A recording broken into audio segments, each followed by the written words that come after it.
Everybody, welcome back to the podcast. So I hope that last week was good and that it made sense, was helpful. So this week we're going to be talking about rest versus hustle and how that works out in our lives, and especially today with like our generation as young people and everything. So I'm excited about that, and I think I figured out how to do video better. The last video was a little out of focus, so this should be better for you. It'd be a little less distracting, I guess. So hustle is one of the biggest words defining our generation, I think. I know there's a lot of debate about like young people and what are we about and all this stuff, but I really think that hustle is something that we're very big on. And I think the reason for that is that we're very good at identifying what we want and what we would like the future to look like and that kind of thing. We're very good at visualizing and setting a vision, even though I think our skills in identifying vision could be improved, and that's a whole other video, but I think we're very much visionaries by nature, and I think that's what makes us so prone to hustle. It's because we can kind of see pretty clearly what we want and move toward that. But there's also a balance between hustling for your goals and burning out. And I think especially when you look at, like I follow a lot of like motivation Instagram pages and things like that, where it's just like hustle and like work and like you need to put in like 80-hour work weeks and all this stuff. And I don't know, I just don't always agree with that, because there's a balance between hustling, working hard, and just like being unreasonable, I guess, because we just have to kind of set our goals in their proper place. And once that happens, we can hustle well and then have healthy rest in there, because you can't never rest because either you rest or you'll be forced to rest, and that's what I've found. So we're going to kind of get into that today and kind of talk about what the problem is, what the solution could be, in a lot of my opinion, and what's true for me. And I hope that that's helpful. And I hope that maybe this changes your mind on some things relative to kind of our hustle culture, entrepreneurial kind of stuff. So let's get into it. So I think where I want to start in this discussion is about the importance of our goals to us. Because I think that's where a lot of the problem comes in when we talk about hustling in an unhealthy way. Like having a goal is great. It's just when that goal is our identity that we burn ourselves out, because we're trying to maybe prove to ourselves that we work hard enough, or prove to other people that we're hard workers, or prove that that we're wealthy, and so we want to work and then become bajillionaires and prove everybody wrong, and that's our motivation. And again, it's great to have goals, but if that's your identity, you're never going to reach a goal that works, that's fulfilling. It's just never going to happen. For example, I see like when I was starting college, I was really like just had this real like hustle attitude, just like trying, like I'm gonna own like 3 businesses, not really, but like just that kind of attitude, like I'm gonna like get after it and all this stuff. And I really just kind of had that idea of like, whatever it takes, I'm gonna work as hard and all, in like however many hours, all this stuff. Like it was just really intense. And I see that in a lot of business students, particularly, just this like kind of idea that I'm going to work like 80 hours a week and I'm going to stay up all night, no sleep, and what are you doing? And and I respect the hustle, but it just makes me wonder, like, is it worth it? You know what I'm saying? Like, and I think that if your identity is wrapped up in your goal, then you're going to say, yeah, it's worth it.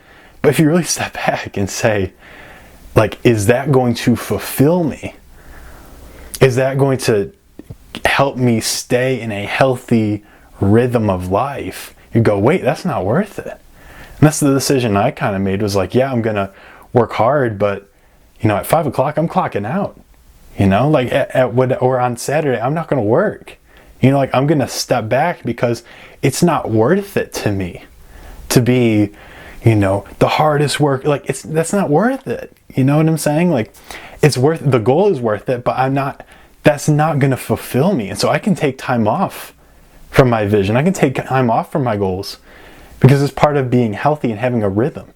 And because even if I fail that goal, that is not going to bankrupt my personal value. And I think that's so often our perspective, especially as young people, is that like, if we fail, then everything we've propped ourselves up to be isn't true. Right? Because I think a lot of it is like this like wantrepreneur, W-A-N-T, entrepreneur attitude, which is like everybody kind of wants to be an entrepreneur and everybody wants to have a business, and that's great. And I want to be an entrepreneur, love that. But the problem a lot of times is we want to be these startup people, but when the startup fails, we are just like, oh my gosh, like I was supposed to be the guy and like the CEO and all stuff, and it's not gonna happen. It's like, relax. Like no one is expecting you to be a CEO from day one, but we have these, that's what we just make ourselves out to be. And I think that so much our identity is wrapped up in that achievement mentality. And I think that that's why a lot of times we just get so frustrated as younger people, because a lot of our perspective on life is just wrapped up on what we can do.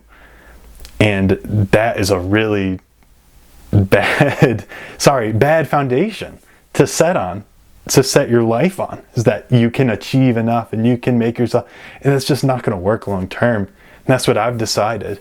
And I hope that you take that into consideration. And it reminds me of a little book that Leo Tolstoy wrote called A Confession.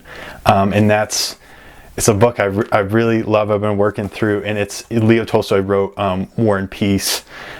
He's just one of the really classical authors, but he wrote this little book called A Confession about his conversion to Christianity. And there's a line early on that just stunned me that I'm going to read for you. He says, living in Europe and meeting prominent cultivated Europeans endorsed the faith of self-perfection, which was my way of life, because I found the same faith in them. The faith took the form it usually takes with most educated people of our time. The faith went by the name of progress. At that time, I thought the word meant something. What I didn't understand was that in tormenting myself like any other living person, with questions about how to best lead my life, and answering that I ought to do so by making progress, I was exactly like a man carried along in a boat by wind and waves who answers the one big question of where are you heading by saying we're being taken somewhere. At the time I didn't notice this. Only on rare occasions it was feeling rather than reason that rebelled against this fashionable delusion which people were using to protect themselves against their inability to understand what life was all about. And so I think that just really kind of wraps up the idea that like making progress is good and working on goals is good, but like if that's what your life is about, you're going to be very disappointed. And that's really kind of the crux of this conversation for me, is making that distinction. So the question I would say then, when you're setting a goal and looking forward to, hey, what are the things that I want to accomplish? The question I would put them through is, why do I want that? Is that a condition to like me feeling fulfilled? Right? Like another example is Simon Sinek, who I love. Start with why. We're going to be talking about his book, The Infinite Game, coming up. And I'm really excited about that. I love his work. But something he says is that businesses need to create environments and cultures where their employees have fulfillment at work.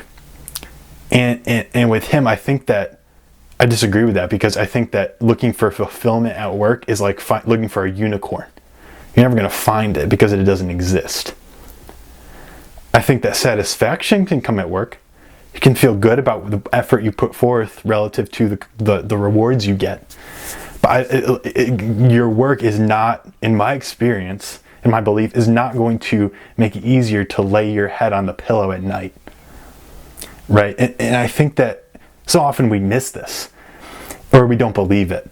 And that's what leads to so much of this burnout and hustle and heartache over these dreams, is because our identity is just so wrapped up in achieving and in making that goal happen when it's really not something that's worth all the sacrifice you put forth for it. For example, as another example, John D Rockefeller, when someone asked him very famously how much money is enough, he said just a little bit more. And I think that's so telling of us, right? Of, how high in the organization is high enough, just one step more, or how many adventures do we need to take, just one more, or how much money do you need to make, just a little bit more, as he said, right? And I think we disagree with him mentally, just like, I'm not supposed to agree with that, but we really don't. We're really just like, I just need to find more and to achieve more and to hustle more and to work harder. And it's not because we have some superseding goal that is worth sacrificing all for. It's really just that it helps us feel better. And I would just submit to you that if your goals are about making yourself feel good enough or feel better about your life, you might want to rethink that, because it's never going to work. I really don't believe that it will. And I'm someone who has goals. I have dreams. I want to start my own business. I want to, speak maybe. I want to, work at an awesome company. It's not that I've settled for some boring desk job or whatever.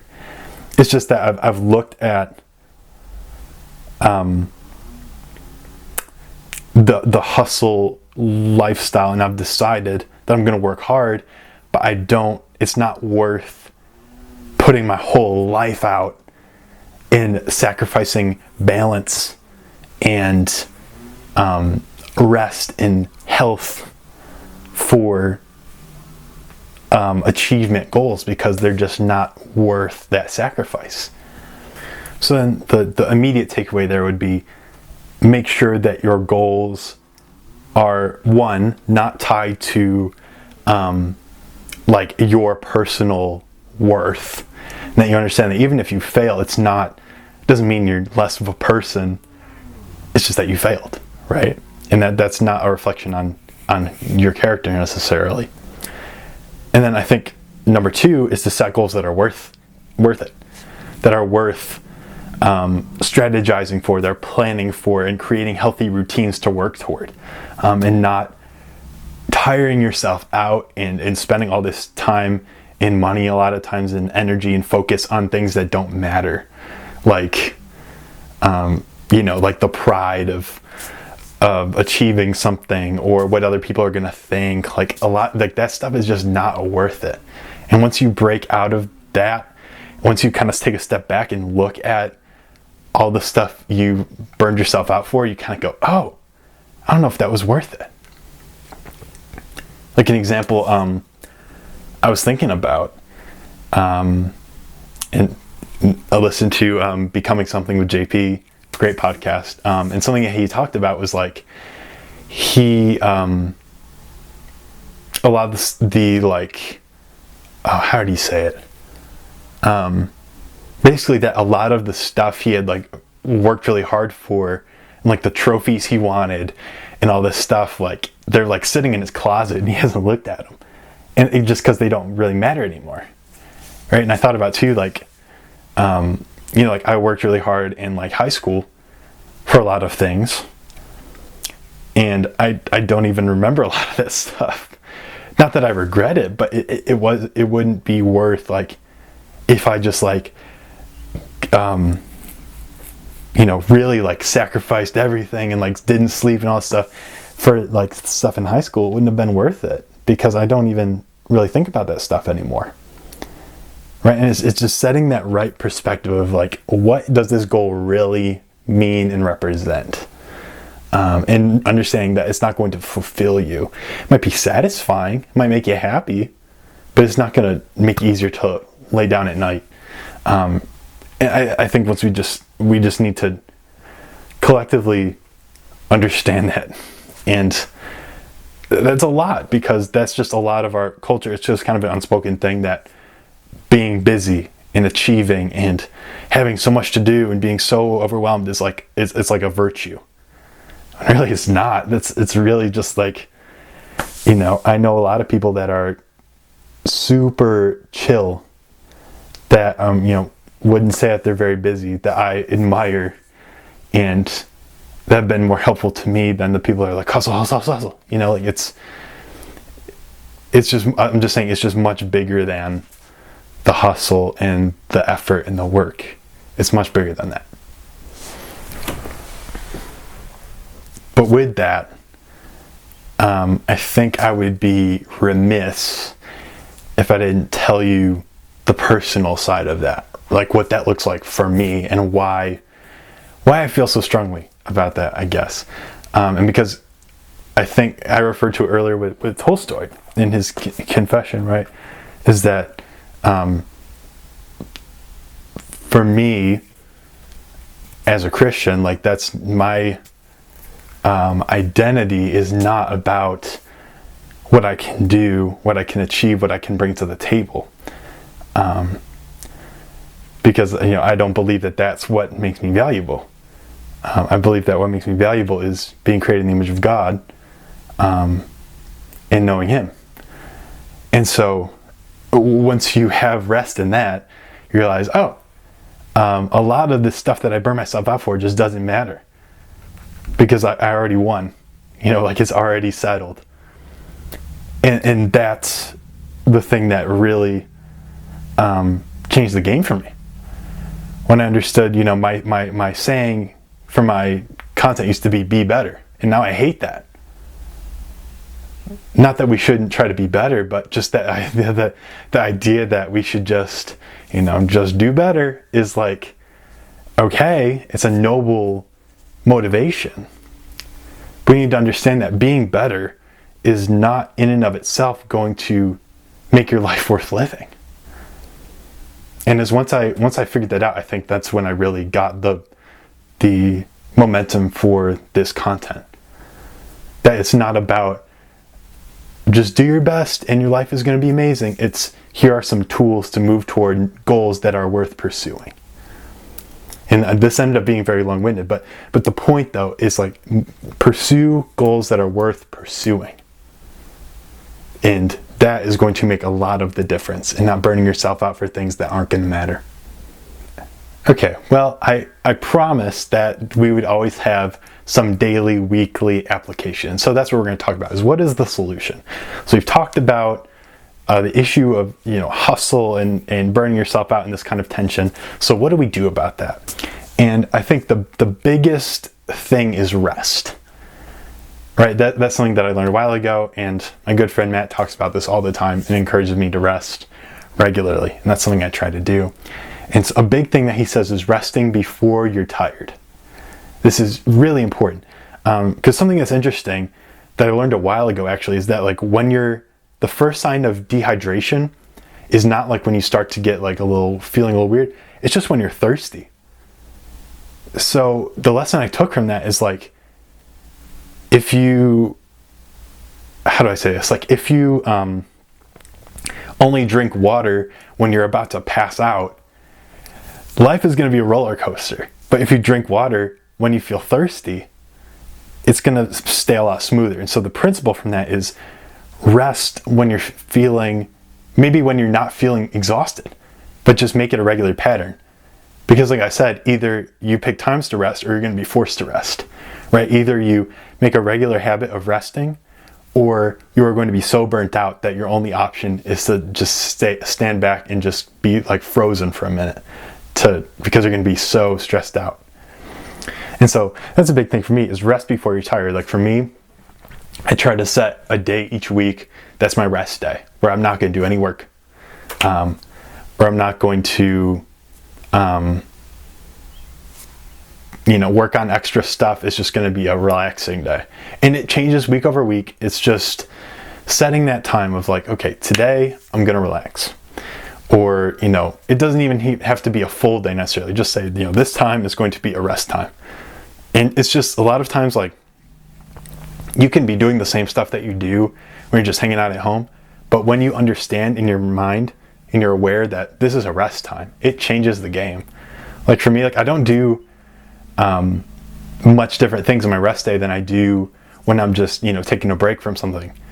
But it's just that awareness that this is a rest day and we're not going to work today or in this moment. It's just like that changes the game a lot. And as the second thing too is understanding being busy versus being productive. Because a lot of times, like I said, like being busy is like just this thing that's like worshipped. But you can be busy but not productive. And you can also be productive but not busy. Right? And I think the thing is, if you're using time, are you being productive with it? Because I would rather spend 30 minutes and get something done well than spend like 3 hours in, meandering through distractions to finally get it done. It's like, so I would say, look at your schedule and your routines, like we kind of talked about last episode, and figure out, okay, is this me being busy or me being productive? Am I spending my time or am I investing my time? Maybe that's a good way to look at it. Something like, if you just buy, spend money on stuff, that's just down the hole. But if you invest it, you're going to see a return on it later. And so that's that's really good. But I guess that's the difference between busy and productive. And I think that's a really applicable takeaway. Is that if you're going to be using time for some goal, make sure that you are being productive with that time and not just busy.